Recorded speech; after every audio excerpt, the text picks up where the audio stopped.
John Claymore here, and we got to talk a little about the scumbag named Colin Kaepernick. Yeah, I know Colin Kaepernick is still around, and he's completely irrelevant, but we got to talk about this piece of trash.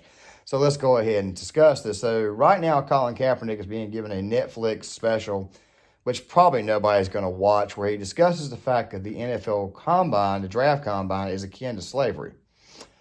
I didn't know that you could be a slave and get paid 6 to 7 figures a year. I didn't realize you could do that, especially to do something that, quite frankly, I would be doing for fun.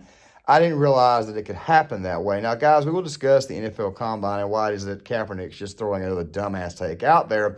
But I'll be talking about Netflix, too, in this video. So make sure you guys hit that like button, subscribe, share the video, sign off in the comment section. Make sure you actually sign off in the comment section. Hit that like button. Let's get it up to about 100 likes, okay? Also, it's something else, too. Let's also get these subscriptions up to 500. You guys are about 42.1% of you guys that watch the content subscribe now. Thank you, guys. Let's go ahead and get that total up, and let's go ahead and dive into this. So Netflix is going through a bit of a, I guess, an identity crisis right now. Let me explain. Guys, I love Dave Chappelle. I think Dave Chappelle is absolutely hilarious. I love the Chappelle Show, and I love the fact that he can trigger people. I mean, and by the way, these are the people that you need to trigger, because comedy, quite frankly, is your best weapon against the leftist cancel culture mob. Dave Chappelle, of course, is being kept. I'm glad Netflix has decided to do this. Of course, they got one person there saying that they regret keeping him.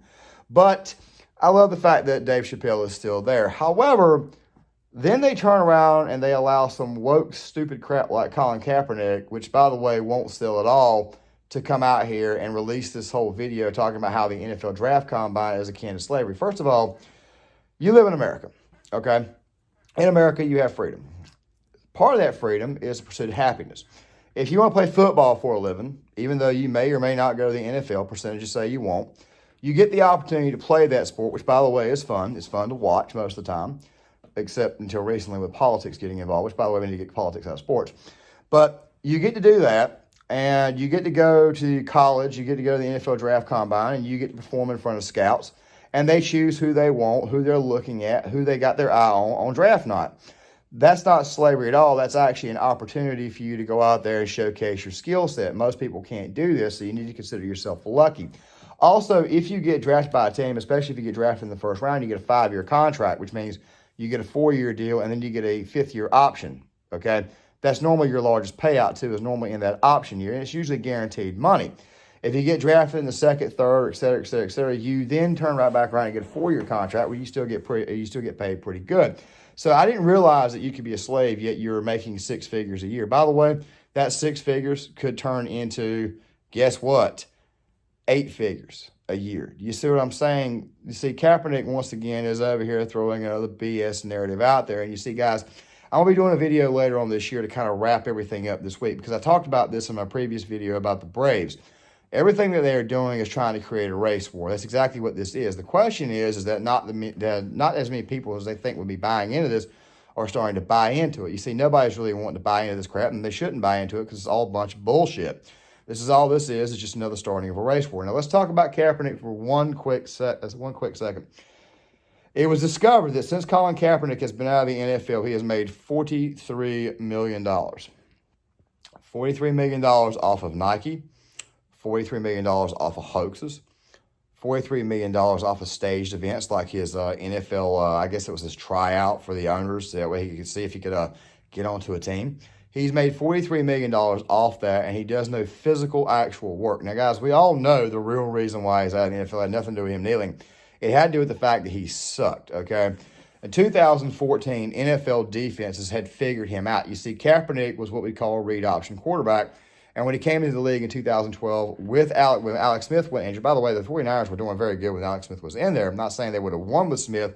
I'm just kind of addressing the point here that the 49ers were actually pretty good at that time.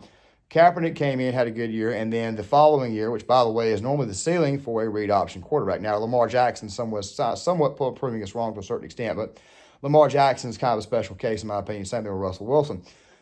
Kaepernick goes out there and has a very good 2013, but then he pisses it all away in 2014. Now, somebody's going to say, well, Jim Harbaugh drama, it doesn't matter, dude. The coach drama should not affect the quarterback's play. 2015, blue chunks. 2015, he had gotten that, and he had also gotten that actual contract going into the 2016 season, that big contract.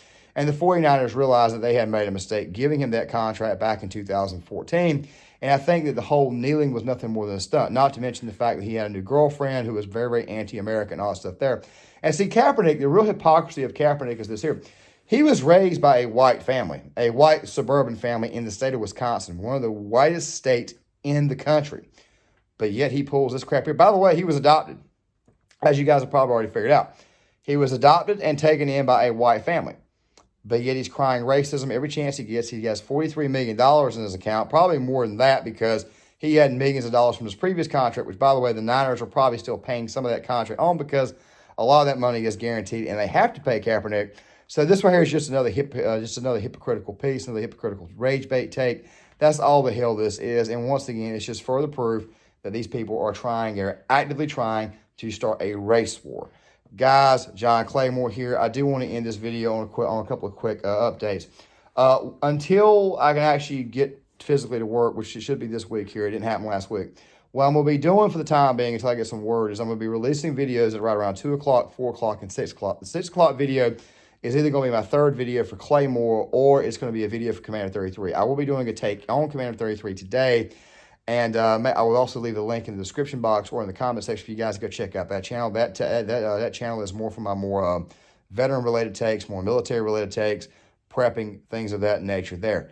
Guys, once again, as always, hit that like button, subscribe, share this video. Thank you guys for watching, and I will see you guys later. The human race will have every opportunity to improve. And if they don't? Ask Noah. The earth starts to settle. God throws a stone at it. And believe me, he's winding up.